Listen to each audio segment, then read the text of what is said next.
The pattern started when I was 12. Mom would return from her boutique consulting firm meetings with glossy folders and expensive leather portfolios, spreading financial projections across our dining table. "This is adult business, Emma," she'd say whenever I asked questions. "Why don't you go practice your piano?" By 16, I taught myself everything about venture capital, private equity, and growth investments through library books and early internet forums. I never mentioned it at home. When I got accepted to Wharton's finance program with a full scholarship, Mom's response was lukewarm. "Business school is fine, dear, but don't expect to compete with people who grew up understanding money." She meant herself. She meant my sister Claire, who was getting her MBA at a less competitive program but whom Mom praised constantly. I graduated top of my class at 22. By 25, I'd made my first million through careful tech startup investments. By 28, I had $47 million in carefully diversified holdings. I lived modestly in a small apartment, drove a 10-year-old Honda, and never mentioned any of it to my family. Mom's business, Sterling Consulting Group, had grown steadily over the years. She'd started it when I was 8, building it from a one-woman operation to a firm with 35 employees. She spoke about it constantly: her revenue growth, her client acquisitions, her expansion plans. At family dinners, business talk dominated every conversation. "We're projecting $12 million in revenue this year," Mom announced at my 30th birthday dinner, barely acknowledging the cake in front of me. "The board is extremely pleased with our growth trajectory." "That's wonderful, Mom," I said quietly. Claire jumped in immediately. "Mom's been networking with potential investors. We might raise Series B funding next quarter." Claire had joined Mom's firm after her MBA, taking a senior vice president role she hadn't quite earned through merit alone. "Emma, you should pay attention to this," Mom said, turning to me with that patronizing smile I knew so well. "This is how real business works. Not those little online stock trades you do." I managed a modest investment portfolio as a senior analyst at a respected firm, making $160,000 a year. To my family, this was adorable amateur hour compared to Mom's entrepreneurial empire. What they didn't know was that 3 years earlier, when Mom's company had faced a severe cash flow crisis, her bank had quietly approached several private investors. The firm needed $95 million to avoid collapse, to cover an aggressive expansion that had overextended their credit lines and operating capital. I'd been the anonymous investor who provided that $95 million through a complex network of LLCs and investment vehicles. The terms were generous. Just 8% annual return, no board seat, complete anonymity. I'd structured it specifically to save Mom's business without her ever knowing her amateur investor daughter had rescued her life's work. For 3 years, I'd watched her company thrive on my capital, watched her take credit for the turnaround, watched her lecture me about business acumen I'd demonstrated by saving her. The Thanksgiving gathering at Mom's house was elaborate as always. 42 family members crowded into her professionally decorated home. The dining table could barely contain the catered feast. Mom held court at the head of the table, Claire at her right hand. "Emma, you're 32 now," Aunt Barbara said loudly. "When are you going to get serious about your career? Your mother built an empire. Claire is following in her footsteps." "I'm content with my work," I said, cutting my turkey carefully. "Content isn't ambitious," Mom interjected. "Emma has always been the cautious one. Safe choices, safe salary, safe little investments. There's nothing wrong with that, but it's not the path to real wealth." My cousin Marcus laughed. "Didn't you try to give Mom investment advice once?" That was hilarious. "I was 24, I said evenly. "It was just a suggestion about tech sector diversification." "And I'm glad I ignored it," Mom said, smiling indulgently. "Emma, you read articles and think you understand institutional investment. It's sweet, really, but there's a difference between playing with a few $1,000s and managing real capital." Claire leaned forward. "Mom, should we tell them about the acquisition talks?" Mom beamed. "Sterling Consulting has attracted attention from 2 major firms interested in acquisition. We're looking at valuations between $200 and $240 million. The table erupted in congratulations. I continued eating. "The key to our success," Mom continued, directing her words at me, "has been understanding leverage, understanding growth capital, understanding when to take calculated risks. These aren't things you learn from online trading apps, Emma. I'm sure you're right, Mom, I said. Stop pretending to understand investments. Mom laughed and several relatives joined in. It's honestly a bit embarrassing when you try to talk finance at these gatherings. We all love you, but maybe stick to topics you actually know. Claire added quickly, It's embarrassing, Emma. Last Christmas you tried to explain venture capital to Uncle Tom and he's a retired CFO. You should hear what he said afterward. I smiled politely and said nothing. My phone buzzed in my pocket. A text from my lawyer. Bank president needs to speak with you. Urgent regarding the Sterling investment withdrawal. I told him you're at family dinner, but he insists. I excused myself to the bathroom and called back from Mom's home office. Ms. Emma Chin, the bank president Robert Morrison said urgently. I apologize for interrupting your holiday, but we have a significant situation. We received your withdrawal notice for the $95 million Sterling consulting investment. I need to confirm this is your intention. It is, I said calmly. Execute the withdrawal according to the 90-day clause in the investment agreement. I want my capital returned in full with accrued interest. Ms. Chen, you understand this will create substantial difficulties for Sterling Consulting? This represents 73% of their operational capital. Without this funding, they'll face immediate liquidity crisis. Their expansion loans come due in 6 months, and without your backing, their credit lines will likely be called. I understand completely, Mr. Morrison. May I ask what precipitated this decision? Personal reasons. The investment terms allow for withdrawal with 90 days notice. I'm exercising that option. Ms. Chen, perhaps we could arrange a meeting with Mrs. Patricia Chen to discuss. No meetings. Process the withdrawal. Notify Sterling Consulting's board per the investment agreement protocols. That's all. I hung up and returned to dinner. Dessert was being served. Mom's traditional pumpkin pie with hand-whipped cream. The conversation had shifted to Claire's upcoming vacation to the Maldives. Emma, are you traveling anywhere for the holidays? Aunt Barbara asked. I'll probably stay local, I said. Maybe visit some museums. So practical, Mom said, and I couldn't tell if it was a compliment or an insult. Claire is taking her boyfriend to a private resort. 5-star accommodations. That's the lifestyle her position affords. My phone buzzed again. Then Mom's phone rang. She glanced at it, frowned, and silenced it. Business calls even on Thanksgiving. That's the price of success. It rang again immediately. And again. Excuse me, Mom said, stepping away from the table. We could hear her in the next room. Mr. Morrison, this is a family holiday. Unless it's an absolute. What? That's impossible. Oh. No, there must be some mistake. The room had gone quiet. Claire's phone started ringing. Then Mom's again. Mom returned to the dining room, her face pale. I need to step out for a moment. Claire, come with me. They disappeared into the office. Through the wall we could hear muffled, urgent voices. The rest of the family exchanged confused glances and continued eating dessert awkwardly. 15 minutes later, Mom and Claire returned. Mom's perfectly applied makeup couldn't hide her shock. Everything okay? Uncle Tom asked. Fine, Mom said tightly. Just an unexpected business matter. But her hands were shaking as she picked up her wine glass. Claire looked like she might be sick. My phone buzzed with an email from my lawyer. Bank has notified Sterling Consulting Board of withdrawal. Your $95 million plus $22.8 million accrued interest will be returned within 90 days per agreement terms. Sterling's CEO, your mother, has been informed of timeline and implications. The dinner continued with strained conversation. Mom barely spoke. Claire kept glancing at her phone with increasing panic. Finally, as people were preparing to leave, Mom's business partner Gerald arrived unexpectedly at the door. I recognized him from photos. He owned 15% of Sterling Consulting and served as CFO. Patricia, we need to talk immediately, he said, not bothering with pleasantries. The bank just sent over the investment withdrawal documentation. Did you know about this? Gerald, this is Thanksgiving dinner. Your anonymous investor is pulling $95 million. 90 days notice.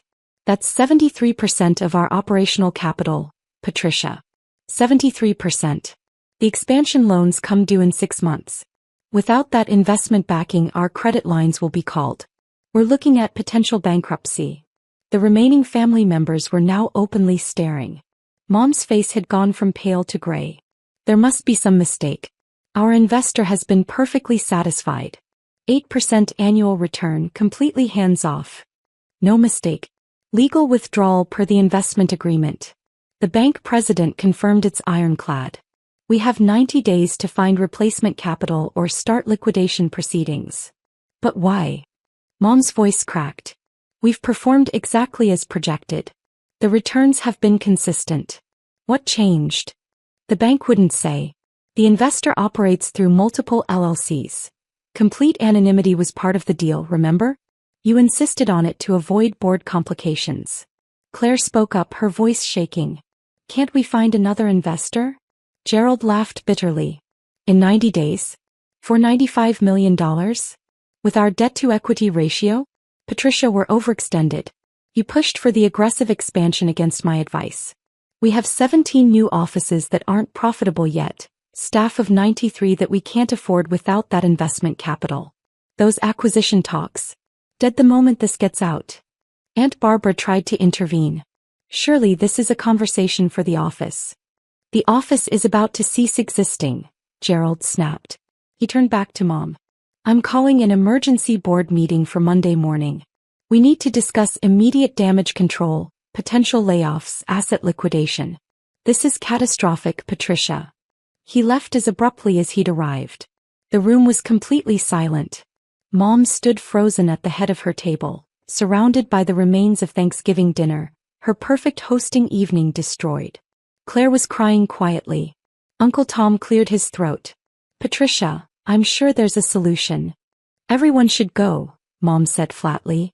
No. Please.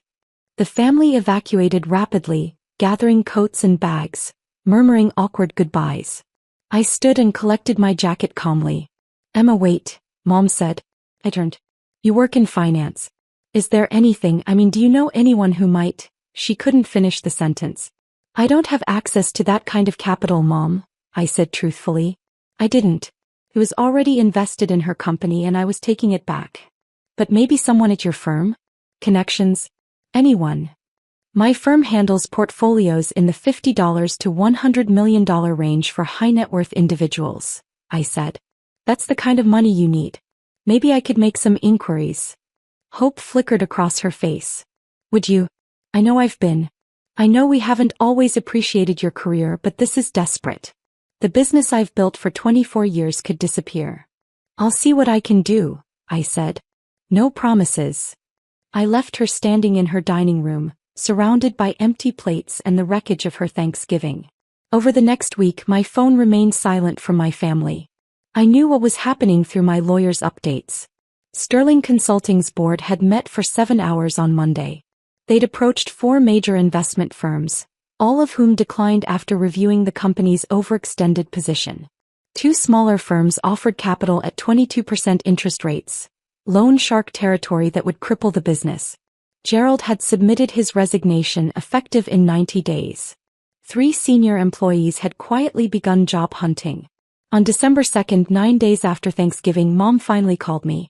Emma, I need to ask you something and I need you to be completely honest. Okay. Your firm handles high net worth portfolios. Do you know who some of your clients are?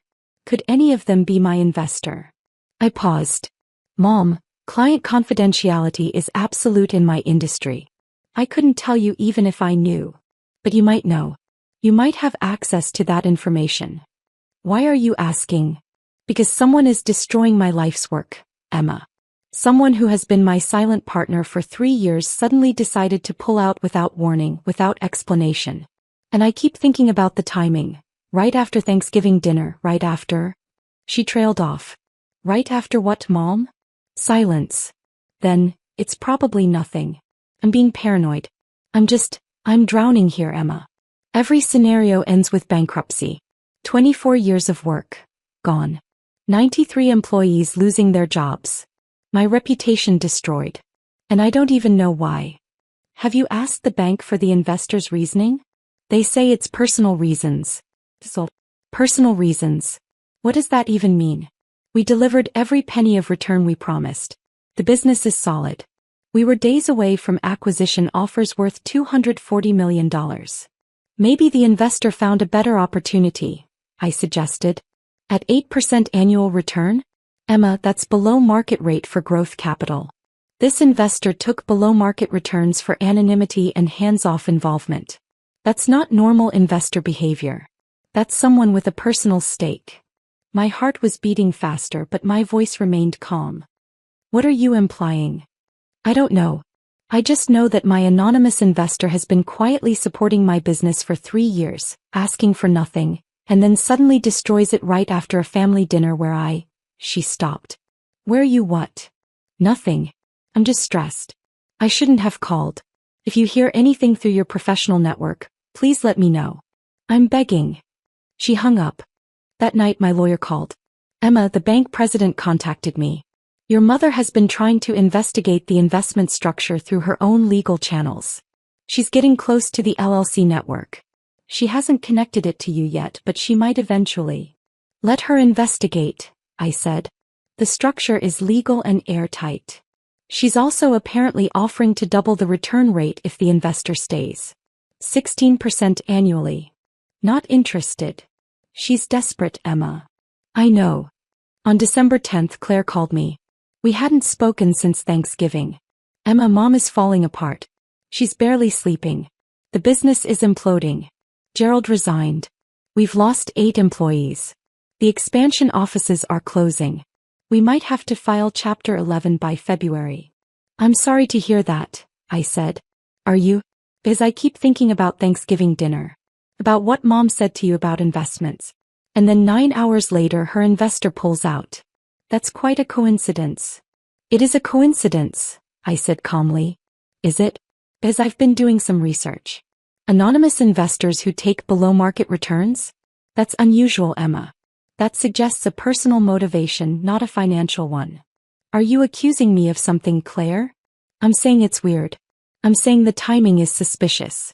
I'm saying you work in exactly this industry and you've been. She paused. You've been really quiet about your career success. Really modest. Mom always thought it was because you weren't doing that well, but what if we were wrong? I make $160,000 a year as a senior analyst. That's good money. But it's not $95 million investor money. Unless you've been saving. Unless you've been investing wisely for a decade. Unless you're much more successful than you let on. That's quite a theory, Claire. So it's not true? I'm not Mom's mysterious investor. This was technically accurate. I wasn't anymore. I'd withdrawn. But you could find out who is. No. Won't, you mean? Can't and won't. Client confidentiality is absolute. Even to save Mom's business? Even to save 93 people's jobs. I don't have the information you're looking for, Claire. I'm sorry. She hung up on me. On December 15th, my investment firm's managing director called me into her office. Margaret E. had been my mentor for 6 years. Emma, I received an unusual inquiry. A woman named Patricia Chin contacted our firm claiming her daughter works here and might have information about an anonymous investor. She wanted to know if we manage any portfolios in the $95 million range that might be invested in Sterling Consulting Group. What did you tell her? That we don't discuss client information under any circumstances. But Emma, I know about your family situation. I also know about your investment portfolio because it's extraordinary for someone your age. When you told me 8 years ago that you'd made your first $1 million, I was impressed. When you showed me your 10-year strategy, I was astonished. Margaret. I don't need to know if you're Sterling Consulting's investor. That's your business. But I do need to know if this situation is going to become professionally complicated. It won't. The investment withdrawal is legal and properly structured. My family doesn't know about my portfolio. I'd prefer to keep it that way. She studied me for a long moment. You know, there's a particular kind of pain that comes from family not seeing you for who you are. Not recognizing your capabilities. Is there? I watched my father dismiss my business success for 30 years because he thought women should be teachers or nurses. When I finally bought the building his restaurant operated in and became his landlord, the look on his face was... She shook her head. I'm not going to tell you what to do. But I will say that sometimes the people who should see us most clearly are the most blind. Thank you, Margaret. On December 23rd, 2 days before Christmas, The bank president called me directly. Ms. Chen, I'm violating several protocols by making this call, but I feel ethically obligated. Your mother has been in my office 3 times this week. She's trying everything to find out who you are. Excuse me, who the investor is. She's offering to personally guarantee future returns, to give board seats, to restructure the entire company. She's willing to do anything. My withdrawal stands, Mr. Morrison. She's going to lose everything. Sterling Consulting will file bankruptcy by February. 93 employees will lose their jobs. 24 years of work will disappear. I understand the consequences. May I ask why? And please understand, I'm asking as someone who has watched this situation unfold with considerable concern. The financial terms were generous. Sterling Consulting performed well. What changed? Mr. Morrison, when I structured this investment 3 years ago, I did it to save a business that I believed in. I did it anonymously because I didn't want credit or recognition. I wanted to help. For 3 years, I've watched that business thrive on my capital while being told repeatedly that I don't understand investments, that I'm an embarrassment when I discuss finance, that I should stop pretending to know about business. He was quiet for a moment. Your mother doesn't know it's you. No. And you're not going to tell her. No. Miss Chen, if I may speak frankly, this seems punitive. It's educational, Mr. Morrison. For 3 years, I provided 73% of my mother's operational capital while being dismissed as a financial amateur. I've been the foundation of her success while being treated as her greatest disappointment. I don't want revenge. I want honesty. I want to see what happens when the real dynamics become clear. She'll lose everything. She'll lose the business built on capital she didn't respect. That seems appropriate. And the 93 employees? This was the part that had kept me up at night. I've established a severance fund through a separate LLC. When Sterling Consulting fails, there will be resources available for employee transitions. They won't be abandoned. But Mom needs to understand what she actually built versus what she thinks she built. I see. He paused. For what it's worth, Ms. Chen, your investment structure was brilliant. The LLC network, the anonymity protocols, the withdrawal clauses. Some of the cleanest work I've seen. You're clearly far more sophisticated than your family realizes. Thank you. Though I suspect they're about to find out. He hung up. Christmas Eve, Mom called. Her voice was hollow, exhausted. Emma, I need you to come over tomorrow for Christmas. Please. I know we haven't been. I know I haven't been. She couldn't finish. I'll be there, I said. Christmas morning was somber. Just Mom, Claire, and me in the living room that had hosted 42 people a month earlier. No catered feast, no elaborate decorations. Mom looked like she'd aged 10 years. I'm filing bankruptcy on January 3rd, Mom said without preamble. Gerald's already gone. We're down to 42 employees. The expansion offices are closed. We have enough capital to operate through February if we're lucky. Claire was crying quietly. I sat in silence. 24 years, Mom said. I built Sterling Consulting from nothing. 1 client, 1 contract. I grew it into a multi-million-dollar firm. And now it's gone because some anonymous investor I never met decided to destroy me. You don't know their reasons, I said quietly. I know the timing. Right after Thanksgiving. Right after a family dinner where she stopped looking at me. Emma, I need to ask you something and I need you to tell me the truth. Okay. At dinner I said some things about your career. About your understanding of investments. I was dismissive. She closed her eyes. I was cruel. I've been thinking about it for a month. And I keep wondering if somehow, some way that got back to my investor. If maybe you mentioned it to someone at your firm and they told someone and it reached. Mom, I didn't tell anyone at my firm about Thanksgiving dinner. This was true. I told my lawyer, not my firm. But you think I deserved this? It wasn't a question. I met her eyes. I think you built a successful business with help you didn't acknowledge. I think you've spent years telling me I don't understand finance while making decisions that required exactly the kind of capital I work with daily. I think you've confused titles and revenue with actual financial acumen. What are you saying?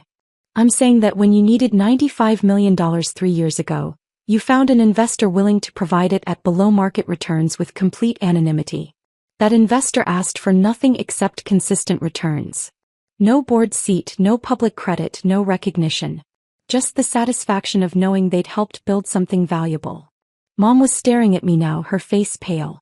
And for 3 years that investor watched you succeed. Watched you expand. Watched you take credit for a turnaround you couldn't have achieved alone. And maybe that was fine. Maybe that investor was happy just knowing they'd helped. Until they weren't anymore. Emma. You asked me at Thanksgiving if I understood investments, Mom. Let me tell you what I understand. I understand that capital is power. I understand that the person providing 73% of operational funding is actually the foundation of the business, not an anonymous bystander. I understand that respect should go to the people who make success possible, not just the people who take credit for it. Claire gasped. Oh my God. You're the investor. I corrected. I withdrew my investment per the legal terms of the agreement. 90 days notice. You have until March 2nd to return my $95 million plus $22.8 million in accrued interest. Mom looked like I'd physically struck her. That's impossible. You can't have that kind of money. You're a senior analyst making. I'm a senior analyst managing several portfolios in the $50 to $100 million range who also happens to have built her own portfolio over the last decade through careful investing. I graduated top of my Wharton class at 22, Mom. I made my first million at 25. I've been managing 8-figure investments since I was 27. I currently oversee approximately $180 million in personal and client assets. But you never told us. Would you have believed me? Every time I tried to discuss finance, you dismissed me. Every time I offered business advice, you laughed. You thought I was playing with online trading apps while I was actually building the capital base that saved your company. You did this to hurt me, Mom whispered. I did this to save you 3 years ago. I'm ending it now because I'm tired of being invisible while providing the foundation for your visibility. You spent Thanksgiving dinner telling me I was an embarrassment for discussing investments while literally sitting on capital I provided. The irony became unbearable. The 93 employees losing their jobs, that's on you now. No, Mom. That's on you. You overextended your business. You took aggressive expansion risks without adequate capital reserves. You assumed your anonymous investor would always be there without ever questioning why someone would take below-market returns. You built on a foundation you didn't understand or respect. I don't have $117.8 million to pay you back. You know that. You have 90 days to liquidate assets. Sell the expansion offices. Sell the equipment. Downsize to sustainable operations. Maybe you can rebuild something smaller, something actually within your capital means. Or maybe you'll start over from scratch like you did 24 years ago. Either way, you'll do it understanding what you actually built versus what you thought you built. Claire was sobbing now. Mom just stared at me. You're destroying my life's work. I'm withdrawing my support from work that was built on my capital and your dismissal of my capabilities. There's a difference. You want me to beg? Fine. I'm begging. Emma, please. I'm sorry. I was wrong about everything. I see that now. Please don't do this. I'll tell everyone what you did. I'll give you public credit. Board seat. Partnership. Whatever you want. I wanted respect, Mom. Not as a condition of saving your business, but as a baseline acknowledgement of my competence. You couldn't provide that for 3 years. You can't purchase it now with desperate promises. So what happens? You just walk away and watch everything collapse. I've established a severance fund for your employees. They'll be taken care of. You'll have to figure out your own path. On January 3rd, I'm filing bankruptcy. Sterling Consulting will cease to exist. My reputation will be destroyed. I'll lose the house, the cars, everything. Then you'll understand what it's like to be dismissed and underestimated. Maybe that's valuable education. I stood to leave. Mom grabbed my arm. Emma, please. I'm your mother. I love you. I'm sorry for every dismissive word, every time I didn't take you seriously. Please don't do this. I gently removed her hand. 3 years ago I gave you $95 million to save your business because I loved you and believed in you. You never knew it was me. You spent those 3 years taking credit for a turnaround you couldn't have achieved alone while telling me I didn't understand money. That investment of love and capital? I'm withdrawing it. You have 90 days. I walked out of the house I'd grown up in, leaving my mother and sister in the wreckage of a Christmas morning that had revealed everything they'd been too blind to see. The money would return to my accounts in March. Sterling Consulting would declare bankruptcy in January. Mom would lose the business she thought she'd built through her own brilliance. And I would continue managing my $180 million portfolio from my modest apartment, driving my 10-year-old Honda, being invisible to people who'd never thought to look closely enough to see what I actually was. Sometimes the most powerful thing you can do is stop supporting people who never valued your support in the first place. I didn't destroy my mother's business. I just stopped pretending she'd built it alone.